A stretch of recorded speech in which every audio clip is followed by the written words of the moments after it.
Hello, everybody, and welcome to Feel Good Friday. I almost forgot what I call it. Feel Good Friday on Church at Home with Rachel. It's a blessing to be here with you today. As we gather for next week, just to notice that there will only be a video on Sunday and Tuesday and the following Sunday because I will be away next week. Next Tuesday, I think it's Tuesday, is the anniversary of my ordination to diaconate. So I have created a video for that day. It won't be emailed out or put up on Facebook, at least not right away, because I will be away. I'm heading this afternoon to Edmonton for the consecration of several new bishops for the Arctic. And for those of you who don't know what that diocese looks like in Canada, I invite you to look up a picture of Canada and look across the top of the map, everything but the province of Yukon, and pretty much all the rest of it, Northwest Territories, Nunavut, Northern Quebec, and parts of Labrador. That's all one big diocese. So they have a diocesan bishop and three suffragan bishops who are being elected. And on Sunday, they will be consecrated or installed, depends on who is actually elected diocesan, because my friend Bishop Annie is in the running for that. So if she is, because she's already consecrated, if she's elected diocesan, she will be installed as a diocesan, and then three suffragan or Sistine bishops will be consecrated. But either way, there will be three. At least there will be three consecrations on Sunday. So a bunch of bishops from across Alberta and the Arctic, obviously, and Alberta and Saskatchewan and Manitoba and maybe part of Ontario will be gathering in Edmonton to celebrate that. It's cheaper to fly everybody, all the delegates for Synod, from the Diocese of the Arctic down to Edmonton than it is to fly all the people to Yellowknife from across the north, and those who need to come from further south. So prayers for them as they do that. And then I will be heading with Rob, driving from Edmonton to Winnipeg, which is about a 11 and a half hour drive, 12 hours, to get on a plane. We'll do that on Monday and Tuesday morning at 5 o'clock in the morning. We have to be at the airport because we're flying to London, Ontario, because on Thursday I will be receiving an honorary doctorate, the Doctorate of Divinity, from my alma mater, Huron University College, where I graduated 26 years ago this week. So big week. Not a lot of church at homes happening, but I will be back hopefully the week after. So both the Sundays are covered next Tuesday, and then back on board for the following week. But for Feel Good Friday, I'm thinking about, I went to a Eucharist on Wednesday in a small town here in Manitoba in my diocese, and the gospel was Jesus talking about, referring to, I am the bread of life. And that got me thinking about how many times Jesus refers to himself as I am. I am the way, the truth, and the light. I am the bread of life. I am the great shepherd. I am all of these things. And which takes us back to the burning bush and God speaking to Moses out of the burning bush saying, I am, period. And this sense of identity, who God is.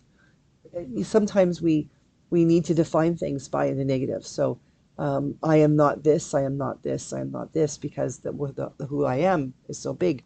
Well, there is nothing really that God isn't. God is, I am. And Jesus, as God incarnate, is all of these things: the shepherd, the bread of life, the way, the truth, light, all of these things. And that's so beautiful, this to think about Jesus as the great shepherd. How many times in our lives have we felt lost, or like we've wandered away or been pushed away from where we need to be, and Jesus as the shepherd comes in and pulls in his sheep, all those who are lost. He goes after the one and pulls them back in. It's a beautiful image. The bread, I am the bread of life.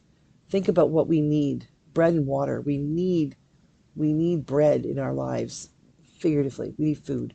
We need that to come into our life. We can't live without it. Things like that.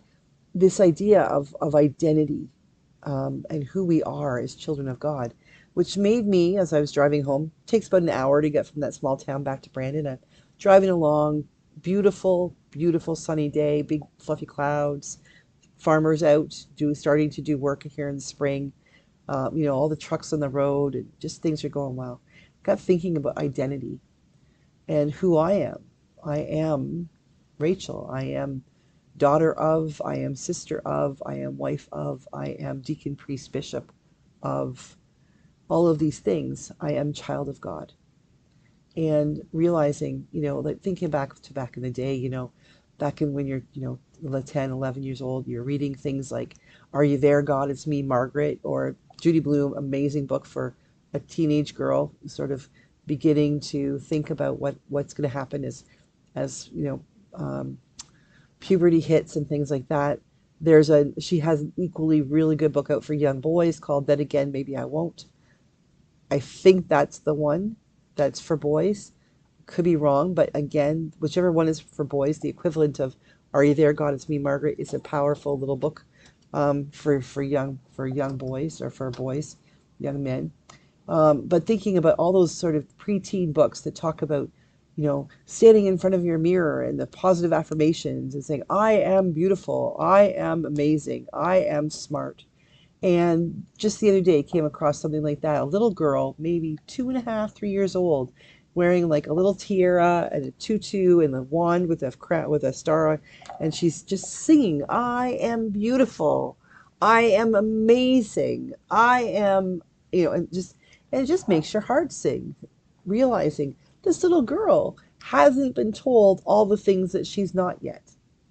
She hasn't been told she's not smart enough, that she's not good enough, she's not skinny enough, she's not tall enough, she's not, name it. And lately, the things that we've been told we're learning about women from the society that is changing around us. There's something powerful about that. And as much as I know people think it's hinky, like the positive affirmation things and whatever, um, there is truth to be told, there's truth to be understood when we do tell children it's okay to look in the mirror, because there's a lot of young people, a lot of older people, a lot of people in the world who look in the mirror, and what do they say to themselves? Oh, I'm too big, I'm too small, I'm too old, I'm too young, it's a negative. I don't, my hair's gone gray. Okay, embrace it. It's good to be gray. It's okay if that's the way God made you. It's also good to dye your hair purple if that's what you feel called to do. There's nothing wrong with that. Um, we too often people look in the mirror, and what they say, the words they use for themselves are not words that they should use for themselves. They are not words that God would use for them. They don't look in the mirror and say, I am a child of God. They might look in the mirror and say, I am a pile of crap. I'm not worthy. I'm not good enough for that boy to ask me to the prom. I'm not good enough to get into that university, so why bother trying? I'm not smart enough to join that club, or I'm not talented enough to even bother trying out. We work so hard at being judgmental in our society that we've forgotten that, yes, judgment's important for certain things. It's important to use good judgment. But when judgment becomes a tool to hurt other people or hurt ourselves, there's a problem. And I think we need to come back to those positive I am statements. And not I am as in, if I convince myself by telling myself I'm smart and I'm rich and I've got the best job ever, and I do nothing with that then that'll just manifest itself. Because I do know there are some religious gurus out there, some Christian pastors out there that preach the prosperity gospel and things like that just say, if you believe hard enough, if you put your trust in God hard enough, all these things will come to you. I have issue with that. But I don't have issue with somebody saying in the mirror, looking in the mirror and saying, I am a child of God and I am worthy of good things. And I have the energy to go out and do that thing, or to study harder, or to do whatever it takes for me to be able to do what God is calling me to do. You see, God didn't make crap. God didn't create some people and say, when you look in the mirror, the only thing you can honestly say about yourself is that you're not worthy. No, no, no, my friend. When God made you, God made someone who can look in the mirror and say, I am a child of God. And when God made creation, God said, this is very good. You are very good. I would like to invite you this weekend as you go through your weekend, when you pass by a mirror. I don't know if you're like me, how many times you look in a mirror, you don't even realize you looked. Like you can't remember what you saw. But I invite you to look in the mirror whenever you go by and look at it and say, I am a child of God. I am a child of God, and that's a good thing. So when you go about that, when you go about your life, when you go about whatever you're doing, and you think about who you are, when you say I am, make sure you choose positive words to follow that up. Even if you're feeling kind of down, think about something good about yourself. You've got a great sense of humor. You've got a wonderful laugh. You have beautiful hands, or you've got incredible nails, or you are a great jokester, or you're a good cook.